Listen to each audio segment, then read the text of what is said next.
Look, I'd like to welcome you all along tonight, and I'd like to thank each and every one of you. Thank you very much. Okay, we've got a good show tonight on a serious issue, and that's rail in Northland. For too long has rail been neglected in Northland, and just by the crowd here tonight and the exhibition next door and the interest around the country, Northland will not be taken for granted in that front. So thank you all for coming. For our guests, I know that this has been hard for some of you. You've had to pull from other events. This was from a 20-day turnaround from go to show. It's been a logistical nightmare, but we've managed to achieve it. And we wouldn't have been able to do that with a group of fine people from our community all working together that love rail, that love Northland, and want our share of economic development. Okay, so... Thank you all. Okay, folks, I just want to go through how we're going to stage things tonight. What we're going to do is we're going to start off with Miss Julie Anne Genter, the transport spokesperson for the Greens, and then we're going to have John Reeves from Better Public Transport, and then they're going to be critiqued. All right. So the panel over there, we've got from left to right, we've got Chris Leitch. Now, Chris Leitch, he was the very first candidate for the Alliance Party many years ago. Chris is the leader of the Social Democrat Party here in New Zealand, Whangarei, and he's been a big anti-TVPA man. He's done a great job on that. He's well respected, and he also is a fantastic dancer and has a dance studio.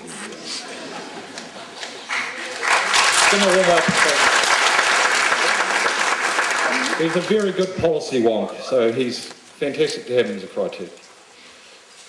Next to him is Wayne Butson. He's the General Secretary of the Rail and Maritime Transport Union. Wayne, for his campaigning, got the Labor government to buy back rail into publicly owned. He's well known overseas. Probably, I've seen Facebook posts, photographs, etc. He stands there in front of 100,000 people in various countries around the world. He's revered. He's probably better known, definitely overseas, at some of these rallies that he attends. But we are really lucky as a union to have Wayne, and it's great to have you along tonight, Wayne. Thank you. Give him a warm welcome. Okay, next up we have Alan Preston. Alan Preston is from Save Northland Rail. Years ago, a few years back there, they had a petition presented on the steps of Parliament. He's a campaigner, public watchdog. The debacle that happened with the Kauri Council over there in Mangawhai, the rates, the debacle there for sewage, etc. Alan has championed that. It's fantastic to have you there, Alan. Alan is a real academic when it comes to rail, and rail for Northland, and he's a solid Northlander. Please give him a warm welcome.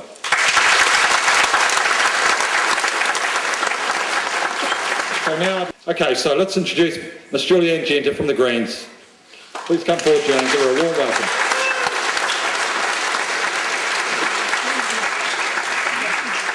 Kia ora koutou. My name's Julie Anne Genter. I'm the Transport and Finance spokesperson for the Green Party. I'd like to start by acknowledging all my parliamentary colleagues who are here tonight, including my Green Party colleague who lives in Northland, David Clendon. I'd like to acknowledge the Campaign for Better Transport, Save Northland Rail, the RMTU, and especially all of you who've come here to hear about this really critical issue. This issue is really close to my heart. Before I entered politics, I actually worked as a transportation consultant. And I did this because I care very deeply about the future, and I know that there are so many really smart solutions that we could be using in New Zealand that are better for people, better for our environment, and better for our economy. And so I joined the Green Party because I think the Greens have really solid policy across a number of areas, but particularly in transport. And we know that we can have a smarter, greener economy that's looking after all New Zealanders, not just a few. Tonight, I got a lift from two really incredible New Zealanders, actually. from Annette Lemon and her dad, Phil. And we came up here in a fully electric Tesla car, which is really exciting. Annette works for a small company which leases electric vehicles, blue cars. And she and her dad are driving across the country right now as part of a Leading the Change road trip, which is courtesy of the Better New Zealand Trust. And so there are so many Kiwis out there like them, like you, who are doing your best to create a better New Zealand. But our current national government, unfortunately, is really letting us down. Because when it comes to transport in particular, no matter what households and businesses and individuals want to do, it's limited by the transportation infrastructure that the government has invested in. So we need those smart decisions being made at central government level in order for you to have the options to get around in clean electric vehicles, in smart rail services and public transport, for our freight companies to be able to have that option to have a rail service, which makes it more affordable for them to get their products to market. And so I guess I left my profession as a transport consultant because I could see these decisions were being made by politicians, and usually the politicians didn't really know what they were doing. And that's particularly the case right now. I noticed as we were driving up here, that the roads were very congested and full of logging trucks. And we can expect more of that in the future. And, you know, I guess the National Party thinks this is a sign of success, that there's more logging trucks on the road. But that comes at a huge cost. Not just pollution and congestion, which are really obvious, but safety. You know, 120 people in Northland are seriously injured or killed on the roads every year. And heavy vehicles are overrepresented in those crashes. They're only 6% of the vehicles nationally, but they're about 18% of the really bad accidents that cause injury and death. And so we hear, I'm sure that you've heard in mainstream media, KiwiRail making another loss, what a dog, needs so many subsidies. And that's the core of our problem, is that the national government has refused to treat, and to be fair, successive governments over many decades in New Zealand have refused to treat rail as part of the core transport network. Instead, KiwiRail is treated as a state-owned enterprise, a standalone business that has to make a profit to return to government. And in fact, KiwiRail is run quite well as a business, you know, given the enormous financial constraints that it's under. It makes a tidy surplus, a profit, on its freight operations. The problem is the rail network needs serious investment. And that investment needs to come from the transport budget. We have a $3 billion transport budget from central government, which is spent on core transport infrastructure. $1 billion or more of that each year is spent on new state highway projects. $1 billion a year. And those projects are evaluated on a wide social cost benefit basis. So when they're spending money on the state highway network, they don't say, is this going to return a profit? No, that's not how it works. They say, okay, well, what are the benefits going to be for the economy? What are the benefits going to be for safety? They even say, what are the benefits for the environment? And the way they evaluate that question leads to very perverse answers. Because I'm sure all of you realize that putting $1 billion into an 18-kilometer stretch of highway from Puhoi to Warkworth is not going to transform Northland's economy, is it? And when they looked at this project, it was just chosen by Stephen Joyce and the National Party as a project that would look good. They're going to spend $1 billion on it. They're going to finance it through a private loan, a public-private partnership, which means we're going to be paying extra interest on it. And they looked at, if you look at the business case for this, and some of my former colleagues worked on it, they'd say, oh, well, freight's going to be growing and not much freight can go on the rail. So we've got to spend $1 billion on this highway, but it's only 18 kilometers. It's not going to reduce the cost of moving vehicles on that road. It's not going to reduce the cost of moving goods in and out of Northland or around Northland. It's not going to do anything for the roads in Northland. And you know that, right? But they've got $1 billion to spend on it. But nobody asked the question, what if we spent that $1 billion on rail in Northland? What could we achieve? And it's obvious that we would achieve enormous economic benefits, because a little bit of money goes a long way on the rail network. And it has enormous safety benefits, environmental benefits, economic benefits. I met with the head of Main Freight New Zealand not long ago, and he knows that rail makes sense. It makes economic sense. He cannot understand why our government won't come up with fair funding for rail. Why not treat rail as part of our transport network? If we can move some stuff off the roads, that benefits the road network. It should be funded from the transport budget. It just makes sense. And particularly if we have a tourism strategy for Northland, where we're encouraging lots of camper vans and other people to come up and visit Northland, who maybe haven't driven on the left side of the road, and they're going to be confronting logging trucks, an ever-increasing amount of freight that needs to be moved. It's absolute insanity.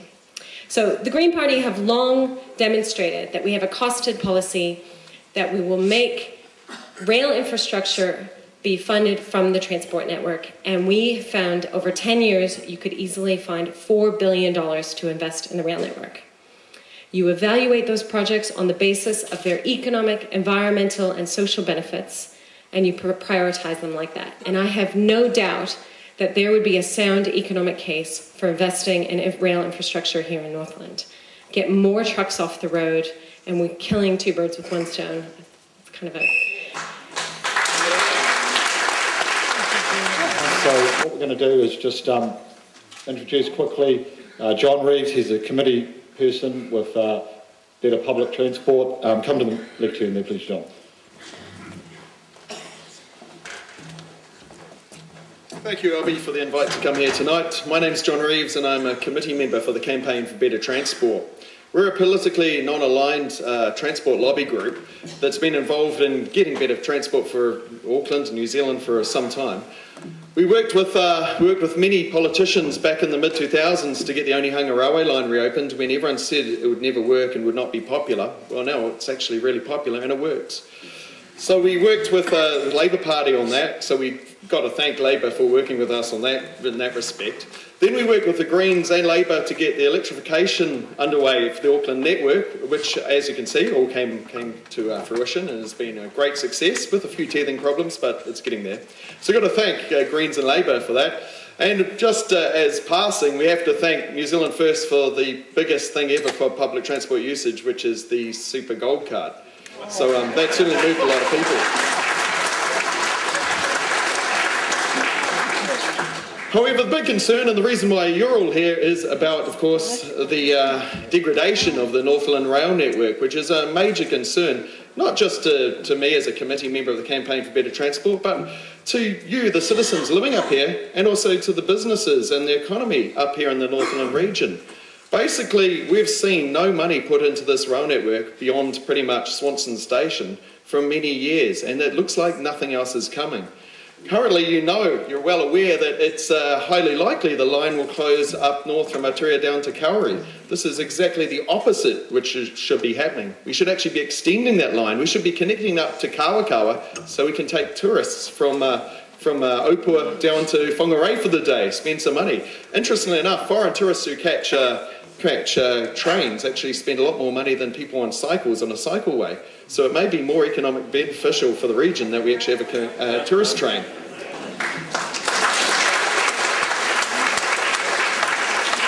So many things that I was going to say, Julie Anne Genter has said. So I'll try not to repeat what she said, and I'll look at things at a different angle. It's what if you don't build a rail link to Northport, and what if you don't upgrade the rail line here? Well, I do know that, we all know, that the current, the national government has received some nice generous donations from the trucking lobby over the years, the Road Transport Forum. So, of course, their mindset will be in serving who's probably paying certain things for them. So we know that they're going to be slightly blindsided due to that. So we've got to look at this case of, look, what's going to happen if you don't go ahead. Now, I actually recently submitted against the rules which were changing to make trucks wider and higher, that the Minister of Transport and the Associate Minister Craig Frost are supporting. And I was going through all the data from the MOT website, which I'm surprising Craig Foss didn't actually do himself, when it actually shows that trucks are very dangerous. Might be a shock to you, but it's true. And so I've got some interesting data. So in 2010, we had the new HPMVs, those large trucks. Have you seen them? Large ones with the logs. You might notice one or two around. They said they'll be safer, the road will be safer with large HPMVs, and so it was rubber stamped, even though we actually opposed the move. And the interesting thing is, since 2010 to 2014, trucking accidents have actually increased. And deaths by trucks have increased from 15% in 2010 to 23% in 2014. So what Minister of Transport and the government were telling us would be great for moving freight is actually really dangerous for you and me, citizens of New Zealand, and tourists driving around.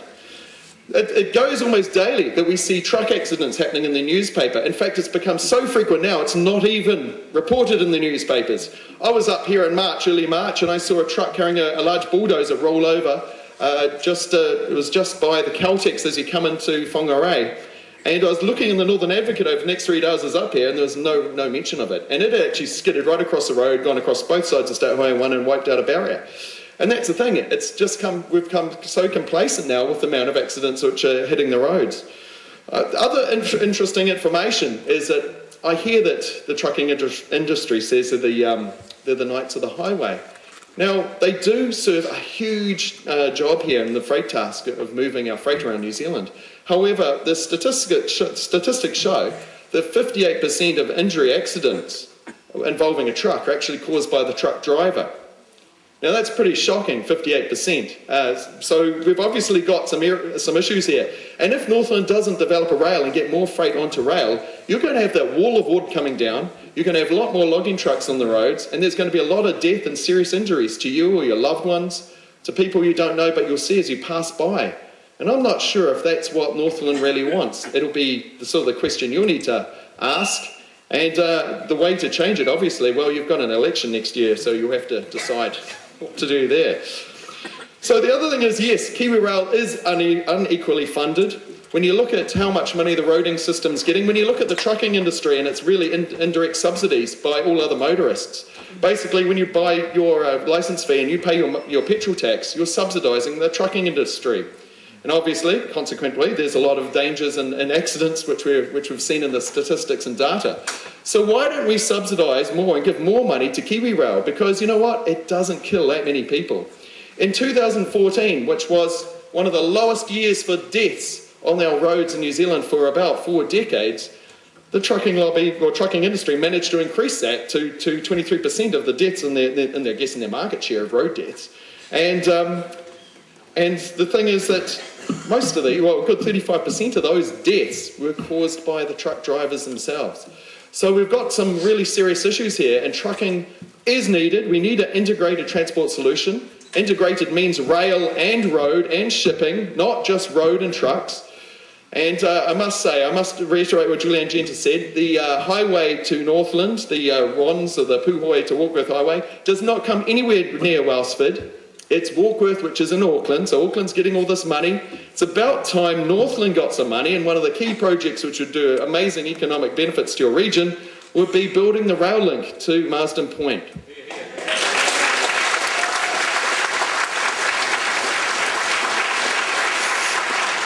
So I do look forward to listening to questions and answers later on. I guess maybe Dr. Shane Reti might have some great answers for you. Maybe we can find a couple $100 million to build this Northland Rail link. But let's make the roads safer, let's make the environment cleaner, and let's get things on rail.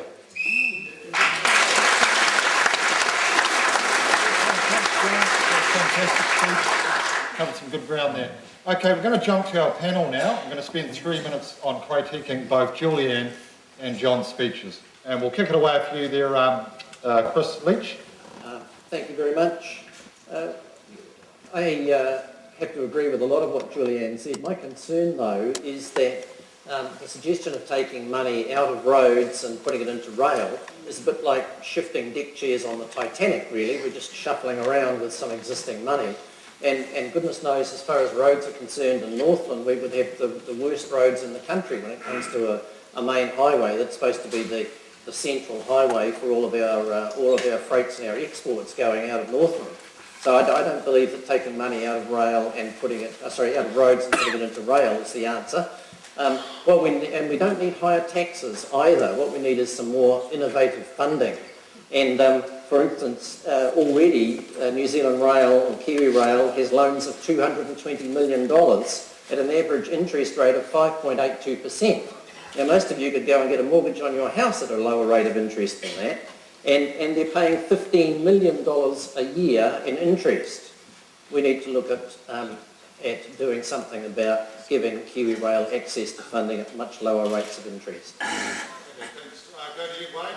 Yes, well, unsurprisingly, I agree with everything both speakers have said, but I particularly like the argument that Julie Anne puts forward, because it's actually such a sane and rational argument, and that is to separate the cost. So KiwiRail needs to have the track cost portioned into the Land Transport Fund, and then the Rail Operating Division to pay a fair rail track user charge. That is exactly the same logic that applies to the national highways. The trucks pay a road user charge. Why should not rail be put on a level playing field with that particular aspect? John Reeves shares the same wonderment and perplexion that I do. It's difficult to separate the fact that the Road Transport Forum is the largest single donor to the National Party, and it's by no means a surprise really that one of the first acts that the incoming national government did in its first term was it abolished the sea change policy and also dealt to the funding for KiwiRail. So, you know, there may be a link there, who knows, but it does seem a bit suspicious to me. Also the high productivity trucks, there is no doubt that high productivity trucks have been a hugely retrograde step. It never ceases to amaze me how the United States has a maximum truck weight of 38 tonnes and they have concrete roads, and we have more than 42 tonnes on tar seal. It just beggars belief. And so I drove up today from Auckland and I was just staggered at the amount of roadworks. But special roadworks, not just someone filling in a bit of tar seal on the pothole. We're talking about digging feet down in the ground to completely rebuild the foundation that's been destroyed. And so high productivity trucks are just a leap in lunacy. And for the government to put out on the 19th of December last year a discussion paper on making them even heavier, longer and higher with a closing date of early February for submissions, I think was just hoping to sneak through Christmas. But of course John and organisations like the RMTU, we just actually eat this sort of stuff up for bread and butter. The decision was meant to be made. The submissions are supposed to be public on the NZT, on the NMOT website. I went hunting for them yesterday. They're still not up there and they still haven't been made public. That means to me that I think most of them were against. I've probably gone way over my minute, but I think those two speakers were brilliant.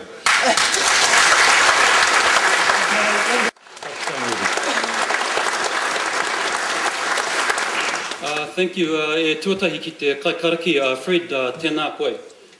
E tuarua ki te kaiwhakahaere, Alby, tēnā koe hoki. E rauranga tirama, tēnā koutou, e nā iwi katoa, tēnā koutou, kia ora mai tātou katoa. I'd like to start first of all by welcoming everyone and thanking you for the opportunity to be here tonight to talk to the government's position on land transport in Northland. I'd like to firstly acknowledge my parliamentary colleagues in the room, other dignitaries and also the organisers for organising tonight's event. I want to start by talking about the government's wider land transport picture in Northland, primarily a discussion about road and rail. Everyone agrees that we need a reliable and safe land transport network that benefits everyone, local businesses, tourists, families and communities. Land transport investment in Northland currently has $2 billion worth of committed government funding, $255 million in the current land transport plan, $460 million in the 3-year land transport plan and $1.75 billion in the road of national significance. Now, many people coming here tonight touched that investment, that new money. Who slowed down tonight for the road cones at the Akarama Curves, the Hikarangi Strait, the Kensington Roundabout or the Springfield Flats? Moving north, imagine then when the Puhoi to Wellsford Road of national significance begins and Northland has a safer and more resilient 4-lane highway for people and freight. Imagine the benefits this could bring to Northland with quicker and safer access to the economic powerhouse that is Auckland, just as the Waikato Expressway has brought benefits to the Waikato.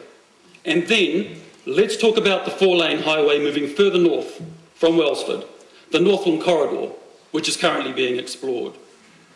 Now, the investment in roading is clear, as is the reason: demand.